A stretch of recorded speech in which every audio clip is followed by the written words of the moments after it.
avaliar se o intestino do animal está saudável é de extrema importância.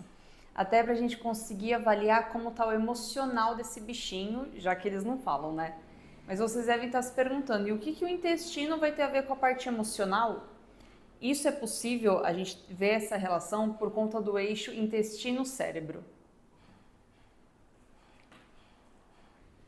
Oiê, meu nome é Glória Bernardes, eu sou médica veterinária integrativa e através desse canal e da minha clínica APAVET, localizada em São Paulo, eu pretendo realizar minha missão, que é te ajudar a promover uma vida longa e cheia de saúde para o seu bichinho. Para a gente entender mais sobre intestino, vamos começar pela microbiota. A microbiota intestinal é a soma de diversos micro-organismos que vivem no intestino do seu hospedeiro em uma relação harmoniosa e com benefícios, tanto para esses micro-organismos quanto para o seu hospedeiro. Bom, micro-organismos da microbiota, em grande maioria são as bactérias, mas também tem vírus, protozoários, fungos e arqueias. E o hospedeiro em questão, estamos falando dos animais, cães e gatos. Essa microbiota ela é formada desde a gestação e tem alguns fatores depois que vão determinar a formação dela em relação à quantidade e qualidade.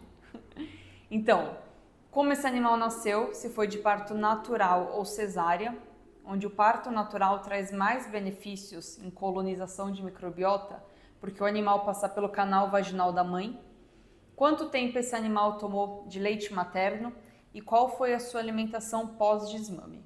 Então, esses fatores vão interferir na formação, no desenvolvimento da microbiota intestinal.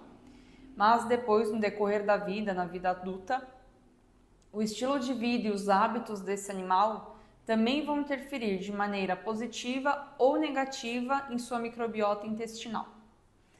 A microbiota ou microbioma intestinal, ele é de extrema importância para o organismo porque ele ajuda na homeostase, que é o equilíbrio. Então, tem diversas funções. Elas mantêm a permeabilidade intestinal fisiológica, regulam o pH, estimulam o sistema imune, ajudam o corpo a combater patógenos, sintetizam vitaminas, fazem parte na hora da absorção e digestão dos nutrientes, metabolizam toxinas e sintetizam neurotransmissores e neuromoduladores.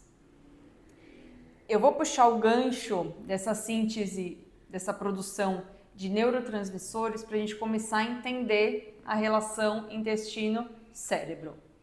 Então, bom, vamos deixar o intestino aqui de lado por enquanto. O sistema nervoso ele é dividido em sistema nervoso central e sistema nervoso periférico. Dentro desse periférico tem uma subdivisão de uma parte que o animal consegue controlar e outra que não. Essa parte que é involuntária chama sistema nervoso autônomo. Dentro dele nós temos o sistema nervoso simpático, o sistema nervoso parasimpático e o sistema nervoso entérico, que é o trato gastrointestinal. Então, vamos começar a ver uma ligação a partir daí. O intestino, o trato gastrointestinal, ele é considerado um sistema nervoso entérico por conta do número de neurônios. O intestino tem milhões de neurônios. Isso que faz dele o sistema nervoso entérico. E isso que faz dele também ser considerado o segundo cérebro. Além disso, a gente já consegue ver uma relação, né? Sistema nervoso entérico, sistema nervoso central. Sim, existe não só uma relação, como uma comunicação entre esses dois. Essa comunicação intestino-cérebro se dá de diversas formas.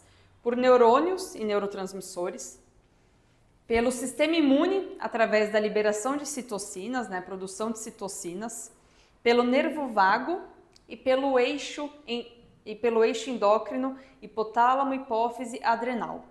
Então, o intestino e o cérebro, eles conversam de várias maneiras. E por isso existe o eixo bidirecional intestino-cérebro. Bom, entendemos um pouquinho sobre intestino e microbiota, entendemos um pouquinho sobre o sistema nervoso periférico, entérico. Agora vamos ver quando esse quadro muda. Até agora nós estávamos falando em relação a microbiota intestinal equilibrada e saudável. Mas e quando há um desequilíbrio disso? Bom, esse desequilíbrio, seja o aumento de bactérias, vou falar de bactérias porque isso é em sua maior parte, o aumento de bactérias nocivas, a diminuição de bactérias boas, qualquer coisa que desregule esta microbiota intestinal vai ser um quadro chamado de disbiose, que é quando tem essa alteração na microbiota. Esse quadro de disbiose, vamos pensar, se essa microbiota ela tem diversas funções, como eu comentei anteriormente, imagina se elas estão em desequilíbrio. Todas aquelas funções vão sofrer alterações. Isso vai ter sérios impactos nocivos para o organismo do animal. Ei, vou interromper rapidinho.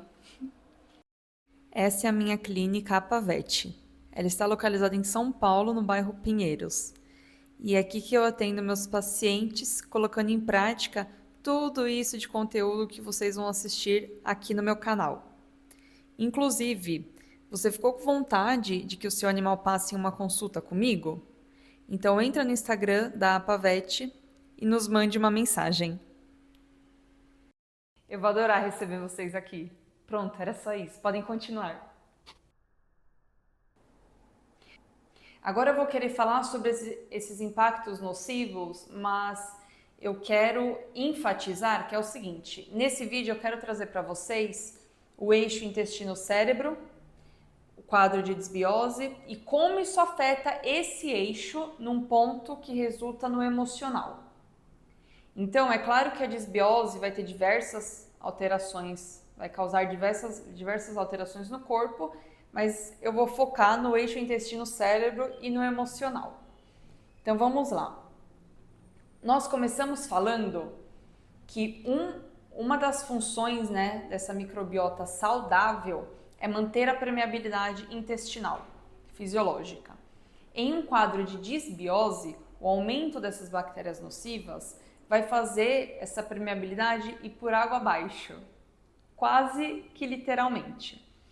Essa disbiose vai causar um vazamento do intestino, é um quadro chamado de leaky gut, que é quando nós temos a barreira, né, fisiológica do intestino, onde passam nutrientes, e essa barreira ela vai ficar mais permeável do que o normal e vai conseguir vazar as coisas. Então vai vazar patógenos, substâncias nocivas, toxinas, bactérias ruins, isso vai começar a vazar do intestino. Inclusive, quando a gente fala de bactérias nocivas, elas têm na sua camada externa uma toxina chamada LPS, que é um lipopolissacarídeo. E nesses casos de disbiose que levam a leaky gut, vai cair muito para a corrente sanguínea esse LPS, que é uma toxina causando uma endotoxemia.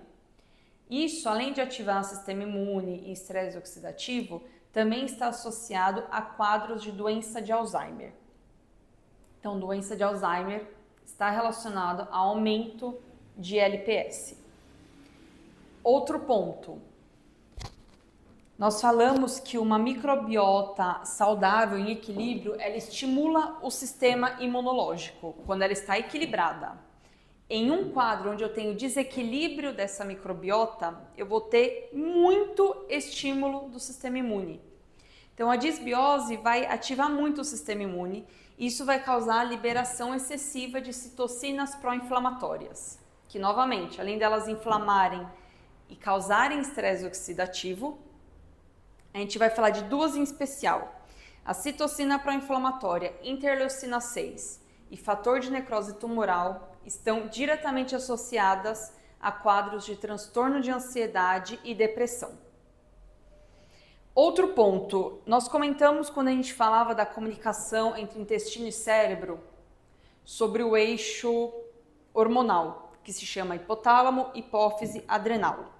Em um quadro de disbiose, esse eixo vai ser hiperativado. Essa hiperativação também vai liberar citocinas pró-inflamatórias e vai aumentar o cortisol. Esse eixo hiperativado, hiperestimulado, melhor dizendo, ele também está associado a quadros depressivos.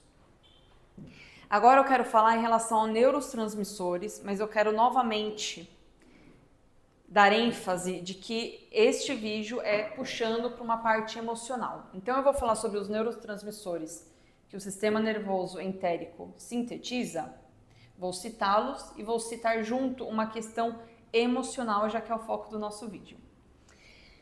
Então, uma microbiota saudável, ela sintetiza, produz neurotransmissores, né? Então, são neurotransmissores produzidos no intestino do animal, que são eles: GABA, que proporciona calma e relaxamento; dopamina, que tem a ver com estimula, né? Tem a ver, está ligada com a motivação; acetilcolina, que está relacionada com o aprendizado; e a serotonina, que é felicidade e bem-estar.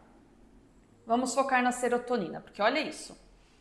A serotonina, ela é produzida de 90 a 95% pelo sistema nervoso entérico. 90% da serotonina é produzida no intestino. Esse é um valor muito alto. Novamente, ela tem a ver com felicidade e bem-estar. Ela tem outras funções, ela participa na motilidade do trato gastrointestinal, ela tem função plaquetária, ela tem função no tônus vascular periférico e cerebral. E quando ela está alterada, ela vai ter essa função emocional afetada. Outra coisa que afeta ela alterada também: hipertensão sistêmica, síndrome do intestino irritável, enxaqueca, vômitos. Então, novamente, sendo quase que repetitiva, o foco é no emocional. Claro, esses neurotransmissores, eles têm inúmeras funções no corpo. E um quadro de desbiose vai alterar essa síntese de diversas formas maléficas para o organismo. Mas vamos focar no emocional. Nós sabemos, né, eu já falei que eu gosto muito de trazer para a área da medicina humana, que a maioria dos medicamentos antidepressivos, eles têm como foco aumento de serotonina no corpo. E também, normalmente, pacientes com quadros depressivos, eles têm recomendação de consumirem maior quantidade de fibras em sua dieta. Vou explicar o porquê. As bactérias boas, elas se alimentam de fibras. E quando elas se alimentam de fibras, elas produzem ácido lático, que vai manter o pH intestinal adequado. Esse pH adequado vai permitir que o aminoácido triptofano seja convertido em serotonina. Então, tem tudo a ver. Então é o seguinte, vamos pensar novamente. Eu tenho um quadro de desbiose, onde toda aquela minha síntese de vitaminas, síntese de neurotransmissores, absorção de nutrientes, digestão de nutrientes, tudo isso que a minha microbiota saudável faz, vai ficar afetado. Eu vou ter queda na síntese de neurotransmissores, eu vou ter queda de serotonina, eu vou expor o meu animal a um quadro depressivo. Eu quis trazer esse assunto para vocês pelo seguinte: esse eixo intestino-cérebro relacionado com depressão, ansiedade, Alzheimer, pensando no foco emocional assim do eixo, ele é pouco falado na medicina humana, mas nós humanos, eu consigo ir no médico e falar: olha, estou me sentindo depressiva, eu estou tendo crises de ansiedade, eu consigo falar isso, mas os nossos bichinhos, os nossos pacientes não falam. A ansiedade, ela é mais fácil. Ela é mais fácil de perceber e o tutor encara de uma maneira melhor. Então, normalmente ele já chega e fala: nossa, meu animal é muito ansioso. Ou, eu sou muito ansiosa, meu animal é igualzinho, ele também é muito ansioso. Então, a ansiedade é um assunto mais tranquilo. Depressão, não. Infelizmente, na maioria das vezes, quando a gente aborda uma suspeita de um paciente depressivo, isso ofende o tutor. De uma maneira do tipo: mas eu faço tudo por ele. Eu compro a melhor ração, ele viaja, ele passeia, ele tem brinquedo, ele dorme comigo. O tutor, ele se sente culpado por esse quadro depressivo de uma maneira bem negativa. Mesmo eu explicando por cima tudo isso que eu falei para vocês, gera uma culpa e gera um incômodo muito grande de ouvir isso. Olha, talvez ele possa estar depressivo. E acabamos de ver, né? Um quadro de desbiose pode levar a uma depressão. E na medicina veterinária, a grande maioria, né, praticamente, dos nossos pacientes, dos nossos animais, eles ainda têm um hábito alimentar que a base é um alimento ultraprocessado. Inclusive, vocês devem estar se perguntando como eu previno a disbiose. Olha, quase esqueci desse ponto alto e eu vou precisar, inclusive, filosofar para vocês. Já dizia Hipócrates há mais de 2000 anos atrás, que o seu alimento seja o seu remédio e que seu remédio seja seu alimento. Uma frase impactante e bonita, principalmente para nós profissionais da saúde, que queremos, através do hábito alimentar, proporcionar saúde, longevidade, bem-estar e tudo mais. O ponto principal, o primeiro passo, oferecer para o seu animal uma alimentação biologicamente apropriada para a espécie, seja o cão ou seja um gato. Se você quiser entender mais qual é a relação da alimentação e disbiose, assiste o meu vídeo anterior que você vai entender melhor todo esse contexto. E além disso, também é muito importante a gente parar de usar de forma indiscriminada medicamentos. Muito vermífugo, corticoide, anti-inflamatório, antibiótico. O uso de medicamentos, eles têm que ser seriamente avaliados e tem que ter uma indicação correta, nunca em excesso. Isso também vai te ajudar a prevenir um quadro de disbiose.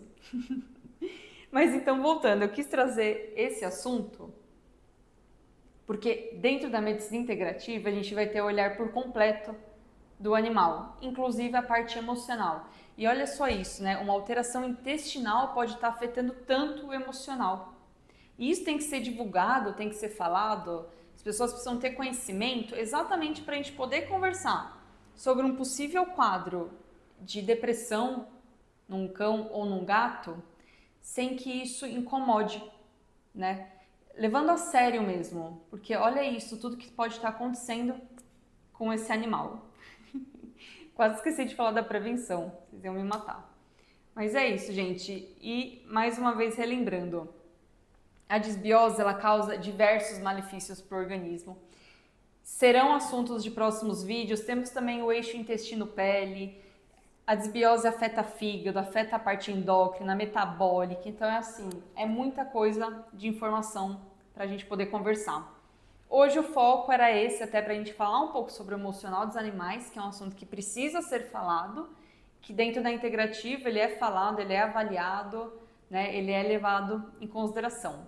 Mas mais para frente teremos muito ainda a esmiuçar sobre a disbiose e seus malefícios. Mas por hoje é isso. Tchau! Até a próxima!